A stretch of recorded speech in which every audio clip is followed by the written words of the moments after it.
कत्ल की वजह कहानी की शक्ल में तो सामने थी, लेकिन कानून कहानियों से नहीं बल्कि सबूतों से चलता है।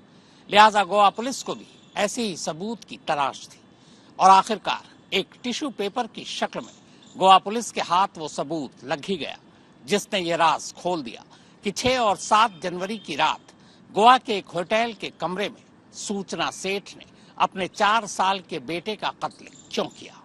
जी हाँ, गोवा पुलिस ने इस मामले में अब चार्जशीट दाखिल कर दी है।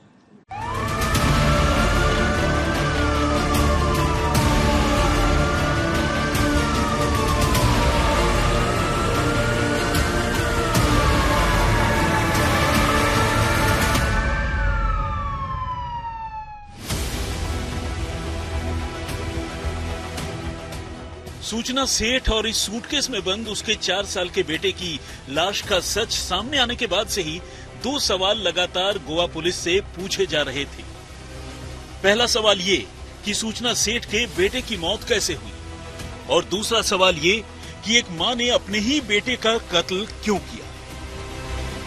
तो कत्ल के करीब 3 महीने बाद आखिरकार गोवा पुलिस ने इन दोनों सवालों के जवाब दे दिए, और ये जवाब कुल 642 पन्नों में दिए गए हैं।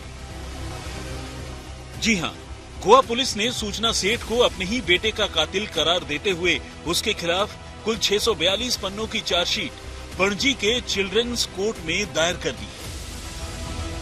चार्जशीट के मुताबिक सूचना ने 6 और 7 जनवरी की रात को नॉर्थ गोवा के कैंडोलिम इलाके में मौजूद होटल सोल बानियान ग्रैंडे में अपने कमरे में अपने बेटे की अपने ही हाथों से गला घोंटकर हत्या कर दी। सूचना सेठ ने 6 जनवरी की रात को ही इस होटल में चेक इन किया था। बुकिंग 10 जनवरी तक थी, लेकिन फिर 7 जनवरी की रात अचानक सूचना सेठ होटल छोड़ देती है। होटल से ही कैब बुलाकर वो सड़क के रास्ते गोवा से बेंगलुरु के लिए निकल जाती है। चार्जशीट के मुताबिक पोस्टमार्टम करने वाले डॉक्टरों ने अपनी रिपोर्ट में कहा है कि सूचना सेठ के बेटे की मौत गला घोंटने की वजह से हुई।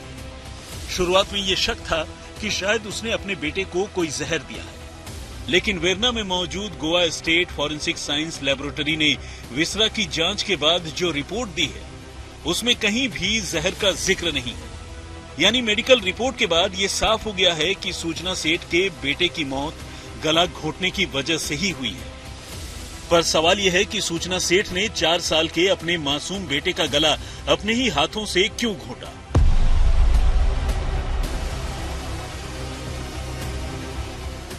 तो गोवा पुलिस की तरफ से दायर चार्जशीट ने इस सवाल का भी जवाब दे दिया है, और इस जवाब के साथ गोवा पुलिस ने बाकायदा सूचना सेठ के हाथ की लिखी एक पर्ची भी बतौर सबूत चार्जशीट के साथ पेश की है। गोवा पुलिस के मुताबिक हैंडराइटिंग एक्सपर्ट्स की रिपोर्ट से ये साफ हो गया है कि ये पर्ची खुद सूचना सेठ ने ही लिखी है। पहले इस पर्ची का मजमून पढ़िए, क्योंकि वजह इसी मजमून में छुपा है।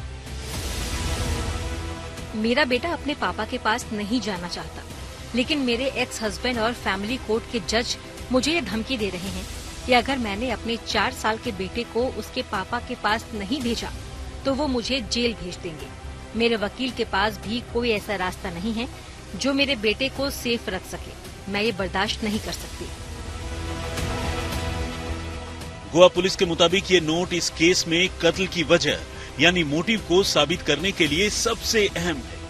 सूचना सेठ के हाथों लिखे इस नोट से ये साफ हो जाता है कि अपने बेटे को उसके पापा के पास न भेजना पड़े, बस इसीलिए उसने उसका कत्ल कर दिया।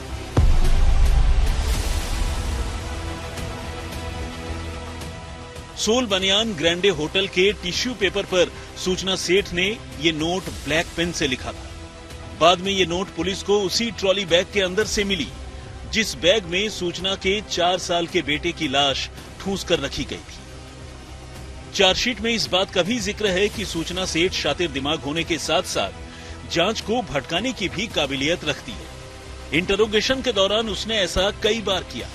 642 पन्नों की इस चार्जशीट के मुताबिक जनवरी 2022 में सूचना ने अपने पति वेंकट रमन को पहली बार ये कहा था कि वो उससे तलाक लेना चाहती है। इसके फौरन बाद उसने बेंगलुरु की एक कोर्ट में तलाक के लिए अर्जी भी डाल दी। तलाक की अर्जी के साथ साथ सूचना सेठ ने गार्जियन एंड वार्ड्स एक्ट के तहत भी बेंगलुरु की एक फैमिली कोर्ट में एक दूसरी अर्जी दे दी थी। इस दूसरी अर्जी पर ही 2022 में कोर्ट ने बेटे की कस्टडी सूचना सेठ को दे दी थी और वेंकटरमन को उसके बेटे से दूर रहने की ताकीद की थी। इस पर वेंकटरमन ने भी कोर्ट में अर्जी दी, जिस पर 9 दिसंबर 2022 को अदालत ने ये हुक्म दिया कि वेंकटरमन अपने बेटे से हर मंगलवार और गुरुवार को शाम 7 से 7:30 के दरमियान वीडियो कॉल पर बात कर सकता है। इस ऑर्डर के 5 महीने बाद 10 अप्रैल 2023 को कोर्ट ने एक और ऑर्डर पास करते हुए वेंकटरमन को हर दूसरे शनिवार सुबह 11 से दोपहर 1 बजे के दरमियान फैमिली कोर्ट में मिलने की इजाजत दी। लेकिन चार्जशीट के मुताबिक कोर्ट की इजाजत के बावजूद सूचना सेठ ने हमेशा कोई न कोई बहाना बना के अपने बेटे को उसके पापा से नहीं मिलने दिया। कोर्ट के हुक्म के बावजूद वेंकटरमन अपने बेटे से नहीं मिल पाया। तब अपने वकील के जरिए उसने कोर्ट को ये जानकारी दी। अपने वकील के जरिए सूचना को भी ये बात पता चल गई। सूचना के वकील ने उसे समझाया कि अगर तो अपने बेटे को उसके बाप से नहीं मिलने दोगी तो कोर्ट के अवमानना के मामले में तुम्हें जेल भी जाना पड़ सकता है। बस इसी बात से सूचना सेठ घबरा गई। इत्तेफाक से नए साल के पहले हफ्ते में ही शनिवार पड़ रहा था। कोर्ट के हुक्म के मुताबिक इस शनिवार को वेंकटरमन को अपने बेटे से मिलना था, मगर चार्जशीट के मुताबिक ऐन शनिवार 6 जनवरी को ही सूचना सेठ अपने बेटे को लेकर चुपचाप गोवा पहुंच गई। गोवा में जनवरी में हुए बहुचर्चित 4 साल के बच्चे के मर्डर के केस में पुलिस ने चार्जशीट फाइल कर दी है। ये चार्जशीट आरोपी बच्चे की मां सूचना सेठ के खिलाफ फाइल की गई है चिल्ड्रंस कोर्ट में। आपको बता दें, गोवा पुलिस के मुताबिक बच्चे की मौत कैसे हुई, क्या वजह थी, कैसे उसे मारा गया, इन सारी चीजों को चार्जशीट में मेंशन किया गया है। और पुलिस की माने तो एक बहुत ही मजबूत केस सूचना सेठ के खिलाफ बनाया गया है, जिसके तहत उसे कड़ी से कड़ी सजा मिलेगी, ऐसा पुलिस का मानना है। आपको बता दें कि इस केस में करीब 59 विटनेसेस की स्टेटमेंट रिकॉर्ड की गई है और इसके अलावा अन्य बहुत सारे एविडेंस, फोरेंसिक साइंस लैब से इकट्ठा किए गए एविडेंस भी पेश किए गए।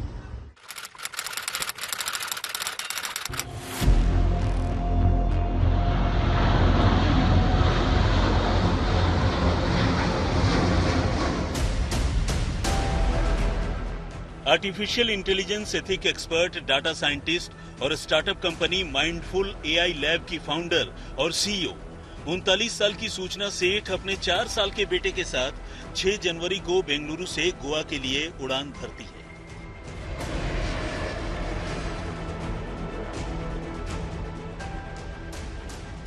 गोवा एयरपोर्ट पर उतरने के बाद वो सीधे कैंडोलिम इलाके में मौजूद इसी सोल बनियान ग्रैंडे होटल में चेक इन करती है। होटल की बुकिंग सूचना ने पहले से ही करा रखी थी। रिसेप्शन पर बाकायदा वो अपना आई कार्ड भी देती है। 6, 7 और 8 जनवरी को सूचना अपने बेटे के साथ गोवा के अलग अलग इलाकों में घूमने भी जाती है। अब तक सब कुछ ठीक था, लेकिन फिर तभी 8 जनवरी की रात करीब 10 बजे सूचना होटल के रिसेप्शन पर फोन कर बेंगलुरु के लिए एक कैब बुक कराने को कहती है। होटल के ट्रैवल डेस्क को सूचना की ये बात बड़ी अजीब लगती है। ट्रैवल डेस्क पर मौजूद शख्स सूचना को मशवरा देता है कि कैब से बेंगलुरु जाने की बजाय फ्लाइट से जाना कहीं ज्यादा सस्ता पड़ेगा और वक्त भी बचेगा। लेकिन सूचना कैब से ही बेंगलुरु जाने की बात दोहराते हुए उसे उसके लिए न सिर्फ उसी वक्त कैब बुक करने को कहती है, साथ ही ये भी कहती है कि वो पैसे की चिंता न करे, जो भी किराया होगा वो दे देगी।